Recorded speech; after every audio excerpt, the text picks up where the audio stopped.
Hey guys. Okay, so what, baby? Is this person gonna run into me? Okay, so in case you're wondering, the reason why I'm always like driving while I'm vlogging is because, hold on, baby. I work. Okay, so I had to like drop my kids off at school in the morning, which is what I just did. And then I work until about 5 o'clock in the evening. And then I go back to pick my kids up from school. And then by the time we get home, I gotta cook and then clean and then get them bathed and in bed. So by the time I would be able to vlog, it would be nighttime, and I have like terrible lights in my house, so it's not good lighting, and you don't have like the natural light and stuff. So I know this lighting probably sucks because it's like flashing and stuff, and I'm having to plus this is my only time where I only have one kid versus 5, and it's probably annoying me having to talk to the one, but she's used to like whenever it's just me and her in the car, she's used to me and her constantly having conversation. So that's why she's constantly trying to talk to me while I'm doing talking to you guys. But it's easier to deal with that than all my other kids back there screaming and fighting and yelling at me and stuff. Also, I'm getting sick again, which I'm very scared that my body's not going to be able to handle something else, but that's why I sound like crap. And then I look like crap because I think it's from getting the tubal reversal. Like my hormones are trying to straighten out, and so I'm breaking out really bad, which I don't know if you guys can tell, and I really hope that you can't, but my face is like really broken out and really red and blotchy, and I think it's because my hormones are trying to straighten out. So that's something to look forward to, which I don't care, you know, I'll take it, but it just looked like crap. Anyways, so my first week post-op was pretty shitty.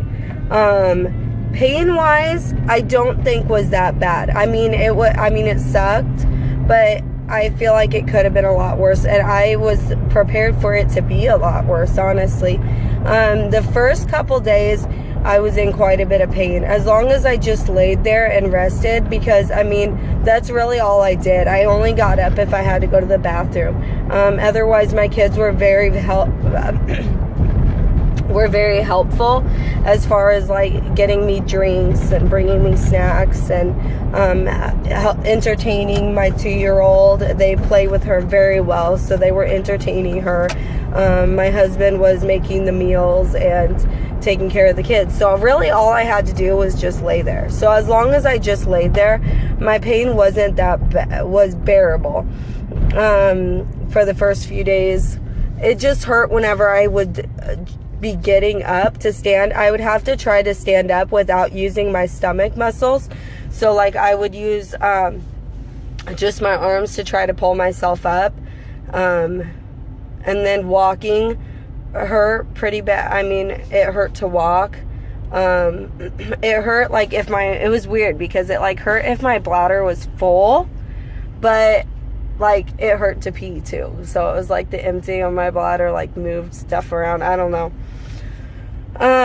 Also, I got a little bit of a cough afterwards, which I know that they say you're supposed to cough, but it freaking hurts so bad to cough. Like they say that you're supposed to cough, like put pressure on where you got your surgery on like your lower abdomen with like a pillow, and then do a deep throat cough to like get the anesthesia out of your lungs to help prevent pneumonia.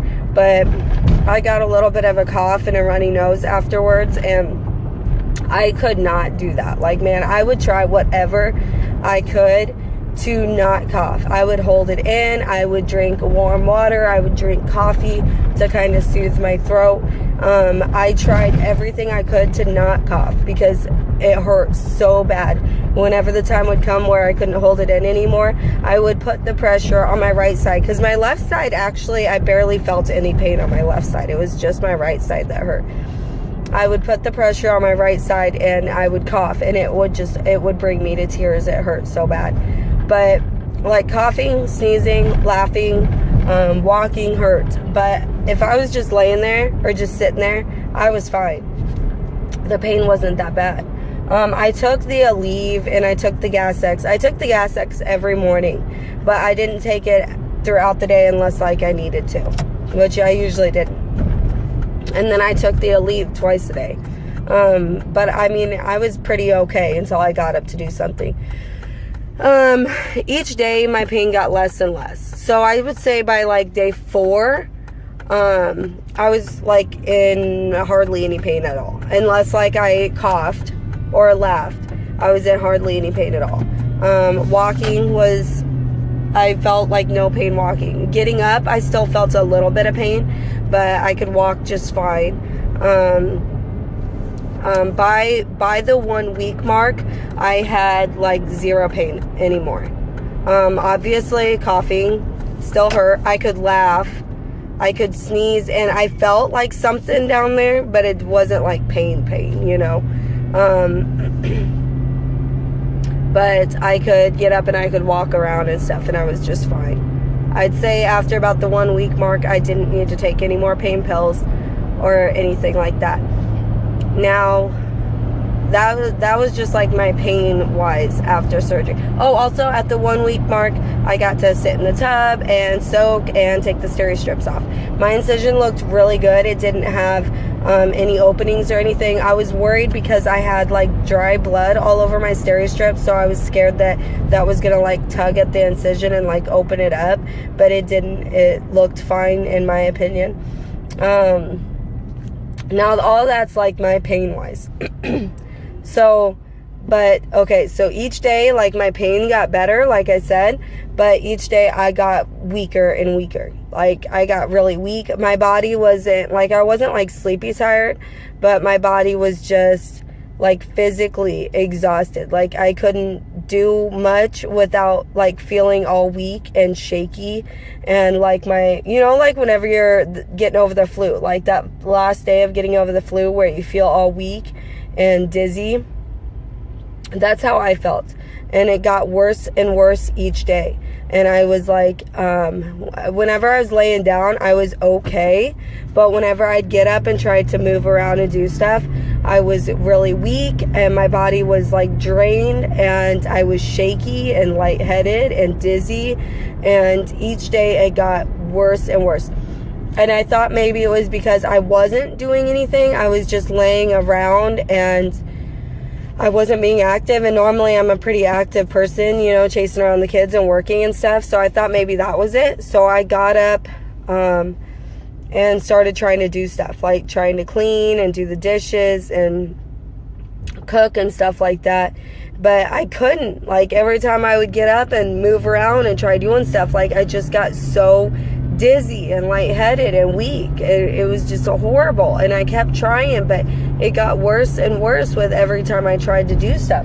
And by Sunday, so by day 6 post-op, it was bad. It was really bad. Like I was so weak and mentally exhausted, or like my body was physically exhausted, not mentally, but that it felt like it took all of my energy just to breathe. Like taking each breath felt like it took all of my strength. And I couldn't get up, I couldn't walk. Every time I tried to stand up and walk, everything would start spinning, and I would like, I could feel my heart pounding. Like I felt like I was gonna pass out and faint. So, and like I couldn't even freaking talk. Like I tried doing a video and like, oh, I couldn't even talk. So Chris finally took me to the ER on Sunday, on 6 days post-op. And they said that I had an infection in my bladder and my urinary tract from the catheter, which they said is normal, that it happens a lot. So it's not anything that the hospital did or anything like that. But I thought that the dizziness and all that was from the anesthesia, because this was only my 2nd surgery. So I didn't know, you know. I thought maybe it was just from the anesthesia trying to get out of my system or whatever. So I kept letting it go. Well, it turns out it was an infection. And the week before my surgery, I had strep throat. So like 1 week before we left for Louisville, I was diagnosed with strep throat. They gave me antibiotics, and so in 3 days that was better, but then I had like a runny nose. And so I was like taking these emergency vitamins, the vitamin C emergency things, trying to get rid of that. And by Monday, by my surgery day, it was still kind of there, but it was better. So I just went ahead and I got the surgery. So because of the strep throat and then that little bit of a cold and then the surgery and then the infection, my immune system was shot. Like, she said that my immune system was shot and my body was trying to heal from all this stuff, and it couldn't because it kept getting hit with something else. And my blood pressure was low, and every time I would stand up, my blood pressure would drop even lower. So that's why every time I stood up, I would get really super dizzy and all this. So if you guys are experiencing any dizziness or shakiness or anything, don't put it off as just being the anesthesia. I mean, even if it is, go get it checked out. It's better to go in and waste your time and find out that it's just from the anesthesia and find out that you wasted an hour of your day rather than letting it go like I did, and it got so bad. Like, something that they gave me pills for and it should have been better in 3 days took me 2 weeks to heal from because my system was so freaking overloaded. So yeah, go get that checked out if you feel any sort of like dizziness or anything like that. Don't put it off like I did. It's not worth it. Yeah, but yeah. So all in all, my it pretty much took me like 1 week as far as like pain recovering from the surgery itself.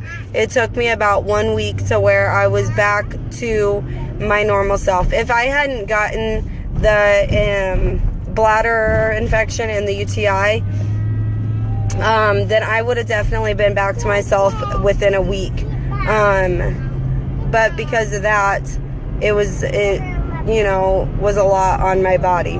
But as far as like just the pain from the surgery itself, I was pretty much back to myself within a week. Or by that 1 week mark, I should say. So, yeah, that pretty much covers my 1 week post-op recovery. I would show my I can't talk because I swear it's because I'm sick. I feel all clogged up. But I would show my incision after 1 week, but it's so low. They cut you so low that it's like down below my bikini line. So I'm not going to show that. I do want to show you guys this paper, but I'm driving. So I don't know. I might have to like add it at the end or once I get to my kid's school or something. Okay, I want to show you guys this paper really quick because this is the paper that I was talking about that Dr. Levine gave me that shows, let me cover up my name. This is the paper that shows like what my length is on each side, like the upper length and the lower length, and then the added together full length of my tubes on either side. So I've got the I swear I'm not this stupid. I just am all clogged up and I've been at work all day and I'm exhausted, but so I can't talk. I can't form sentences. I've got 10 centimeters on my left side and 8 centimeters on my right side, so that's pretty awesome. But that pretty much wraps up my 1 week post-op. So I'll talk to you guys for my 2 week post-op recovery video. Bye.